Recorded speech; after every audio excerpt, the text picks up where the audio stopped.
those who don't know me, let me just introduce myself.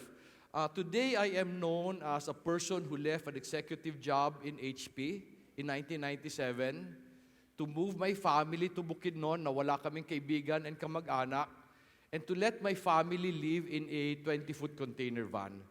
Yan ang una naming bahay. You know, when people hear about my story, sabi, ang tapang mo, no? And I would always tell them, hindi ako matapang. In fact, when I did that, I was very scared.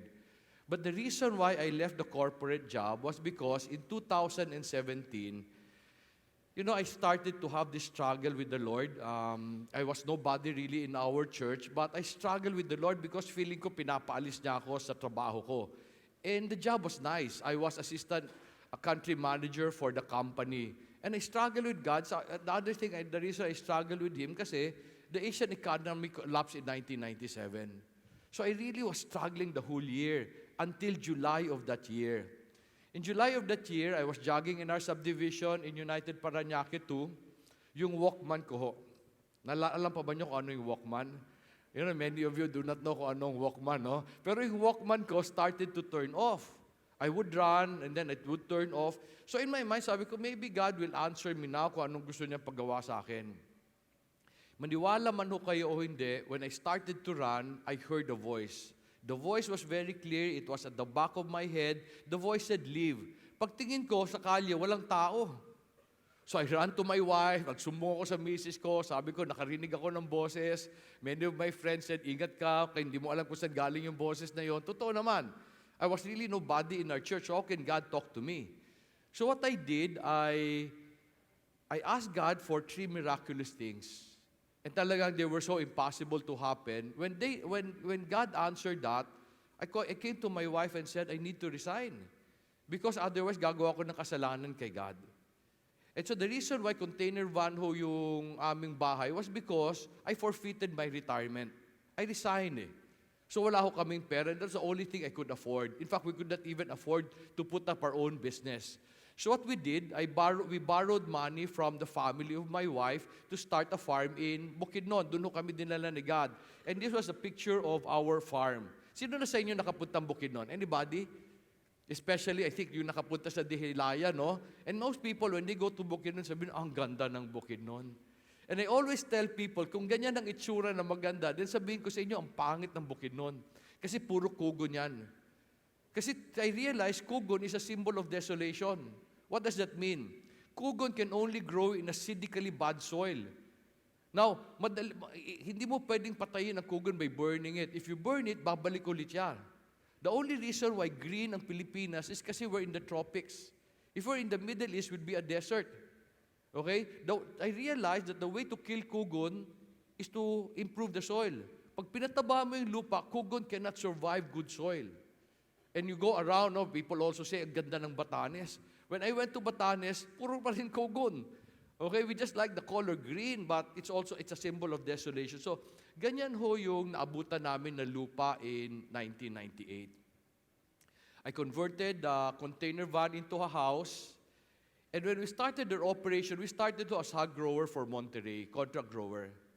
When we were starting operation, you know, I realized some things that are very sad for my family. Sabi ko sa misis ko, do not worry. Kasi my wife came from a rich family. Sabi ko sa kanya, do not worry. In 5 years, I'll give you a better house. And then as we were operating the contract growing business, I realized I could not keep my promise. Kasi na-realize ko, if you go into franchising or contract growing, hindi ka magugutom. Hindi ka lang yayaman. Kasi yung portion ng profit na kukuha mo, ang liit-liit. So I started to feel depressed. And the other feeling ko noon, you know, every morning I'd wake up scared. I don't know kung naintindihan niyo yung pakiramdam na wala kang matakbuhan pag may problema ka. Ganon araw-araw ang naramdaman ko. And that's the reason why I started to read the Bible. You know, I did not read the Bible because I'd like to be a spiritual person. I read the Bible because I was depressed and I was desperate. And I was hoping that God could just comfort me every day. So since I'm not a church person, I'm not a seminarian, I would just read from Genesis to Revelation, until I discovered something interesting. I discovered that the most successful businessmen in history, when I say history, even compared today, the most successful businessmen in history were actually in the Old Testament. Like there was a man named Abraham. Dayo yan. And then the story goes na one day, nag-away sila ng pamangkin niya, naghati sila ng lupa. Yung pamangkin niya, kinuha yung magandang lupa, maraming tubig. Iniwan sa kanya, barren land. And yet, after many years, he became the richest person in that place. Sabi ko, wow, amazing. Sabi ko, dayo siya, baka magaya ko siya. And then there's a man named Joseph who started as a slave, became a prime minister by God's grace. He became prisoner. By God's grace, he became a prime minister. Joseph saved a nation from 7 years of famine.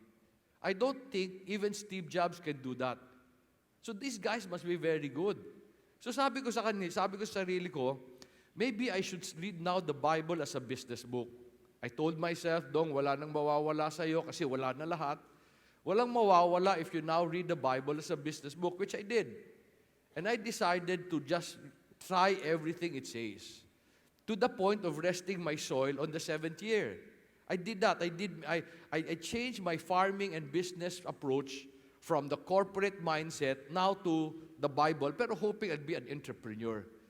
And then, many miracles started to happen. I call them miracles, but they were just amazing things. In 2002 to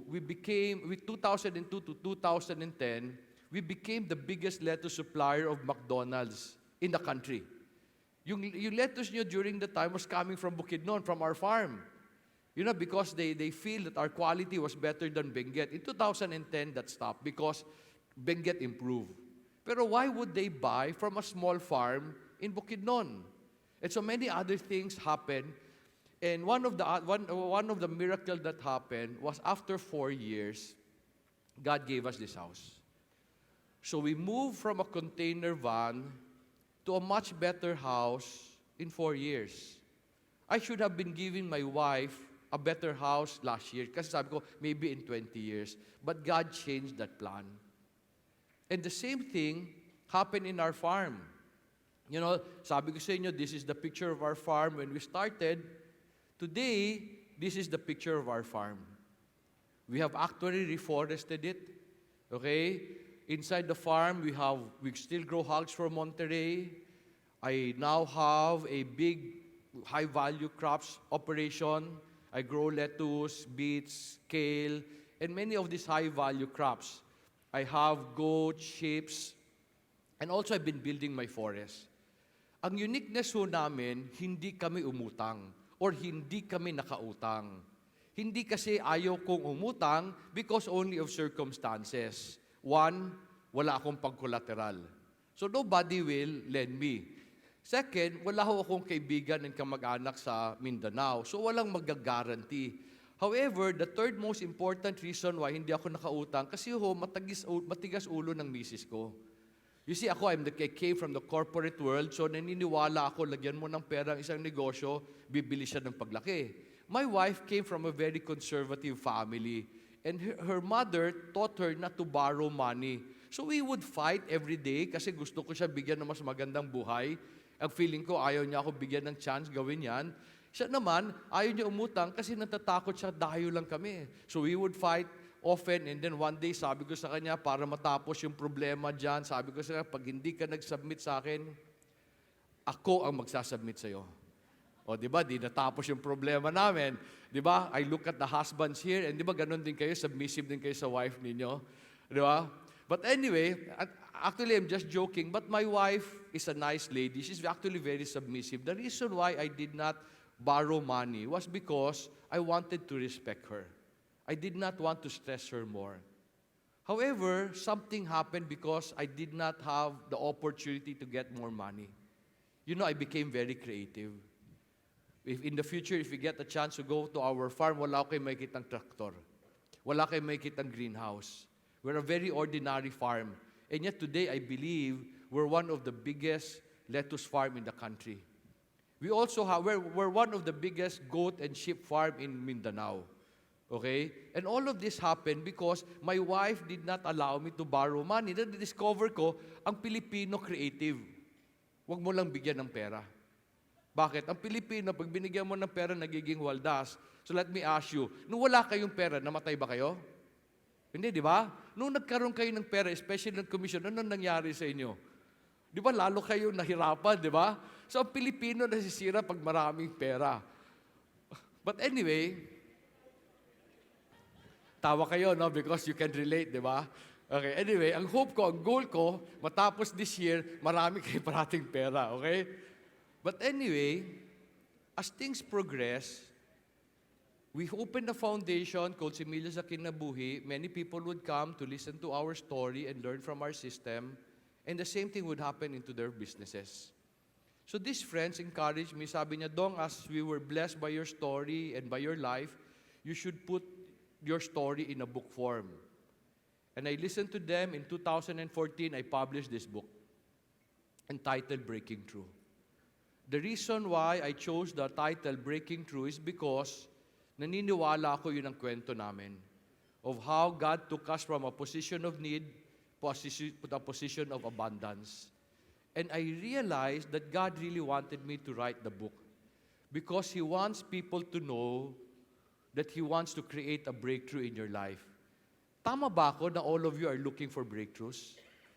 Am I correct, di ba? All of us are looking for breakthroughs. We try so many things, and yet, nahirapan tayo.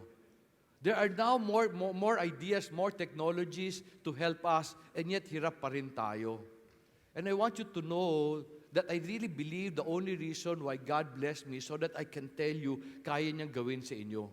Kung kaya niyang gawin sa akin, kaya niyang gawin sa inyo. You know, I said in the book that the God who was alive during the time of Abraham is still alive today. Now, if that is true, ang tanong, bakit hindi natin siya maramdaman? Ang sagot ko, kasi tinawag mo sarili mong Kristiyano eh. And yet, ang tanong, when do you go to God? Di ba, pag desperado na kayo, marami na kayong nagawang mali, you go to God hoping that He will correct it. Minsan, ang komplikado na ng buhay nyo, hindi niya na ma-undo yung ginawa nyo. Do you know what God did for me? God stripped me of everything I have until I had nothing. No friends, no relatives, no money, and the only thing I could do was go to Him. And this is what God has done. So hopefully I can share with you what He has done and encourage you really to go to God. No, I'm not asking you to be religious. Okay? I use the Bible as an operating manual. I'm a very practical man.